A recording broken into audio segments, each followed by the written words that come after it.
Hello, and welcome to chapter 1 of Toby's story. Today I'm sporting my sparkly white kitty ears for you. And I also have some kitty ears back there. All right, Toby's story by W. Bruce Cameron. Toby's story, A Dog's Purpose Puppy Tale. Chapter 1. The first smells were exactly what I expected. Even if I didn't know why, I expected them. Warm fur, sweet milk. That was my mother, who smelled like safety and food and love. I could also sense my brothers and sisters who smelled, well, a lot like me. We all huddled closer together. There was comfort in the closeness and in the heat of furry bodies. Even if a brother was sleeping on my head or a sister was sucking on my ear, I didn't mind. We were together. That was all that mattered.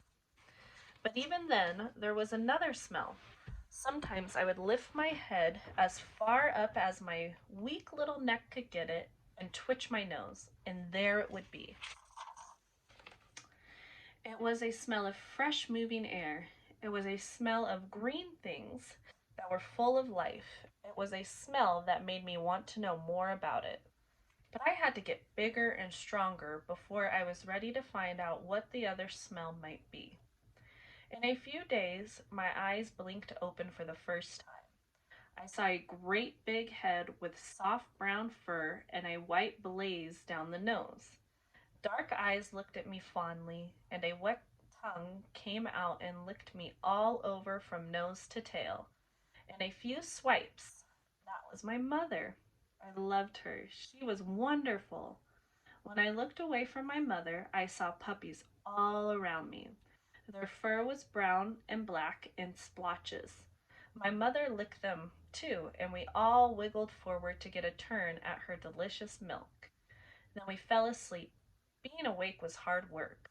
I liked it though. Each time my eyes opened, I was able to stay awake longer. I was able to see more of what surrounded me. My family and I lived in a dark box with an open door. Through that door, I could sometimes see glimpses of bright sky, and I could smell that exciting smell, the one that made my nose twitch each time it wafted my way. Now and then a man came to the door. He would squat down and talk gently to my mother, and sometimes she got up and walked away from my brothers and sisters and me to greet him and wag her tail. "Good girl, Sadie," the man would say to my mother, rubbing her head. "You're such a good mom." That was how I found out that my mother's name was Sadie. At first, all of us pups would peep and squeal for lonely, for lorning for our mother to come back. But before long, we could get up on our feet and stagger over to greet the man as well. I had thought that my mother was huge, but this man was gigantic. His hands were as big as my whole body, and they smelled amazing.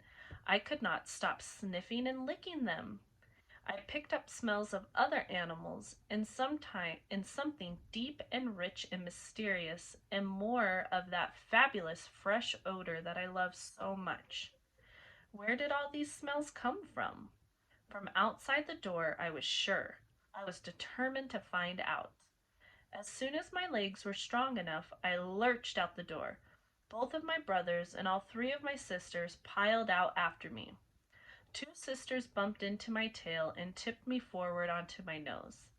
That was when I found out that the mysterious smell on the man's hand had been dirt.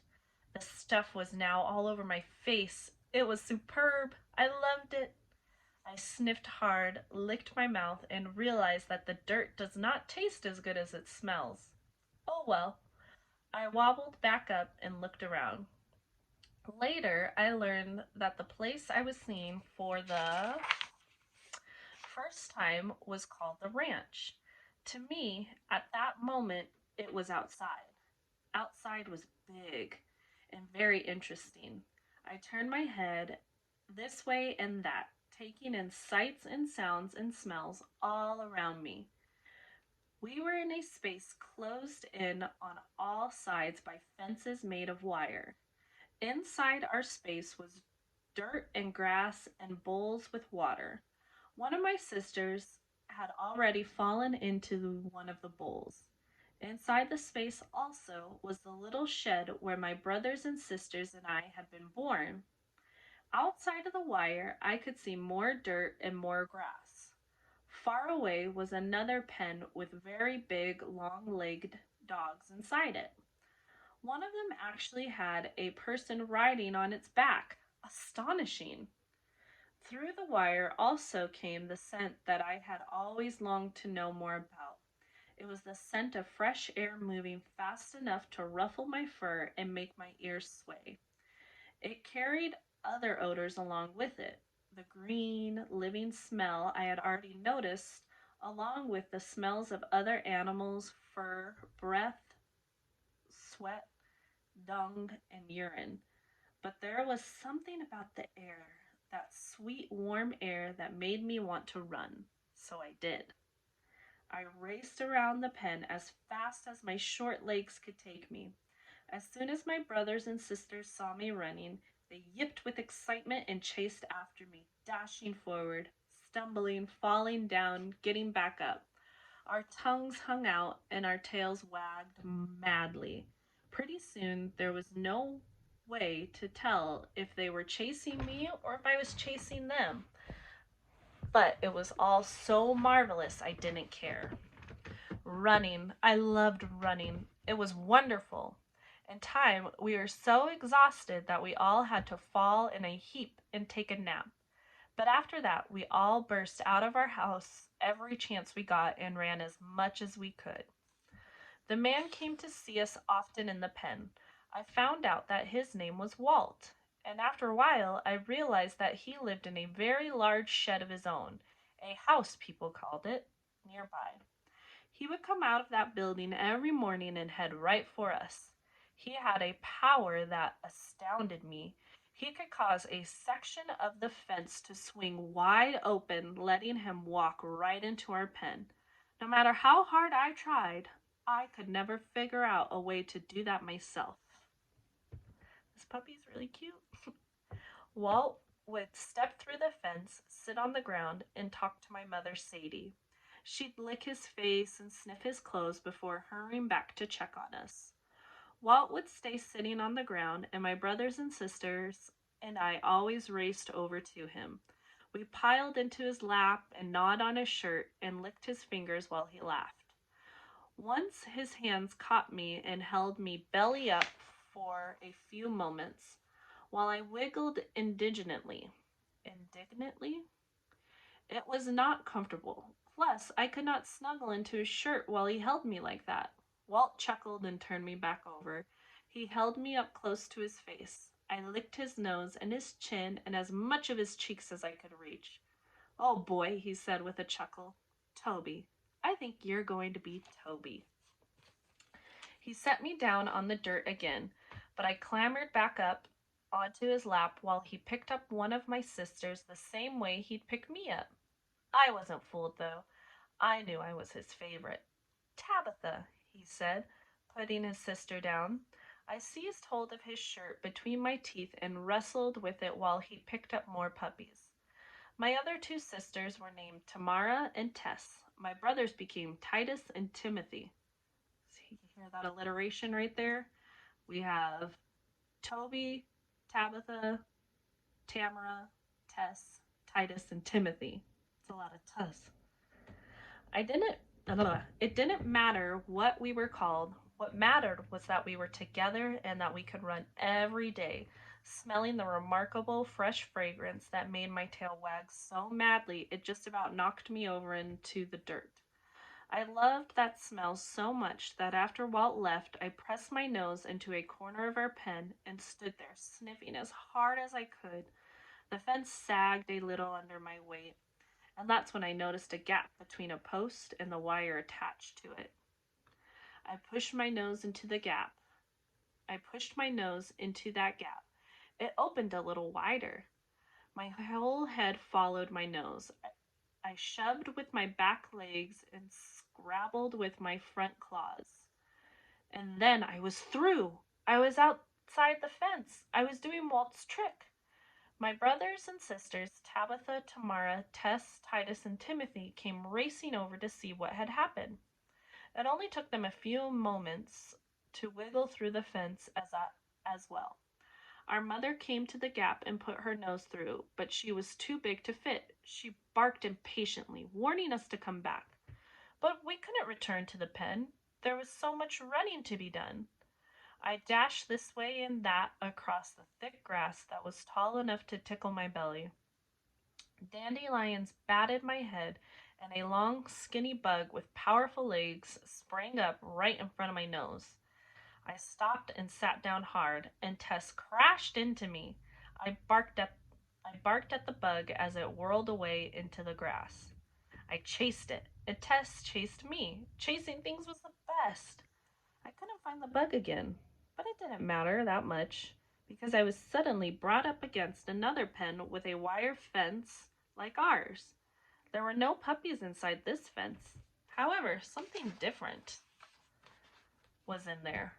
Feathery animals that each had two scratchy, scaly feet. They were jerky, pecking birds that I would one day learn were called chickens. I barked at them to tell them I was Toby, to tell them they could come out and play and run with us. But the chickens didn't seem to get the message. One of them shook out their wings and stretched out her neck and suddenly rushed at the fence right at me. I yelped. She was bigger than I was, and she had a very sharp beak that pecked at my toes through the wires. I ran away. That chicken did not know how to play, but she was in a pen and I was out, so it didn't matter. Nothing matters but tearing across this soft grass with my brothers and sisters. That delicious smell poured into my nose as I ran. It was the smell of the whole world when I was running as fast as I could. The most wonderful thing in a place full of wonders. I was so busy with this smell that I didn't even notice another scent creeping up on me as I ran. So I almost thumped right into a strange animal crouched in the grass. It was a female. I could smell that.